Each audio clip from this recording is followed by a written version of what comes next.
Zee 24 तास एक पाऊल पुढे। ज्या कुसुमाग्रजांच्या वास्तव्यानं नाशिकची ओळख निर्माण झाली आणि ज्यांच्या जयंतीनिमित्त मराठी भाषा दिन साजरा करण्यात येतो, त्याच कुसुमाग्रज काव्य उद्यानाकडे आज कुणाचंच लक्ष नाही। गेल्या वर्षीपर्यंत महापालिकेत विरोधात बसणारे मनसेचे कार्यकर्ते आज उद्यानाकडे फिरकलेलेच नाहीयेत।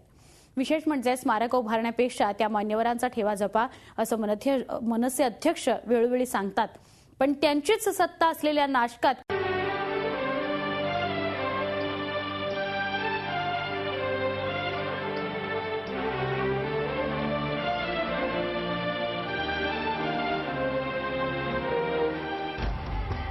आपल्या लेखणीनं मराठी साहित्य समृद्ध करणाऱ्या कविश्रेष्ठ कुसुमाग्रजांच्या काव्य उद्यानाची ही दुरवस्था।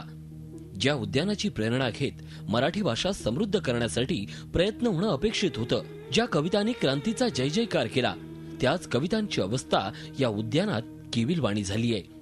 कवितांच्या शिळा तुटून पडल्यात। उद्यान गर्दुले आणि दारुड्यांचा अड्डा झालाय। या उद्यानात वर्षभर ना राजकीय नेते फिरकतात, ना महापालिकेच्या अधिकाऱ्यांना या उद्यानाची आठवण होते।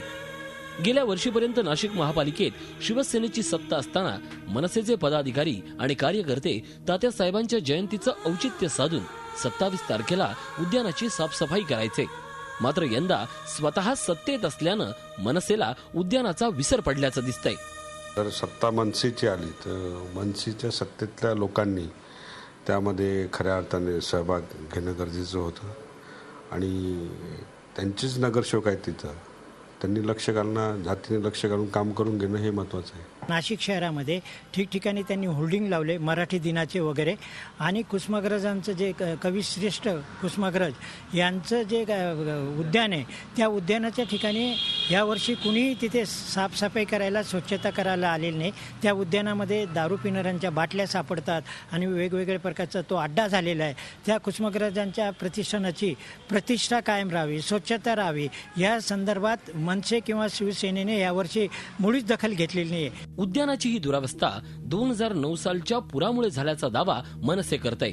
मध्यंतरीच्या आलेल्या पुरामुळे त्याची दुरावस्था झालेली होती, त्यानंतर त्याच्या नूतनीकरणाचं काम महापालिकेतर्फे हाती घेण्यात येईल। सत्ताधारी पुरामुळे दुरावस्था झाल्याचं सांगत असले तरी हा पूर 2009 मध्ये आला होता।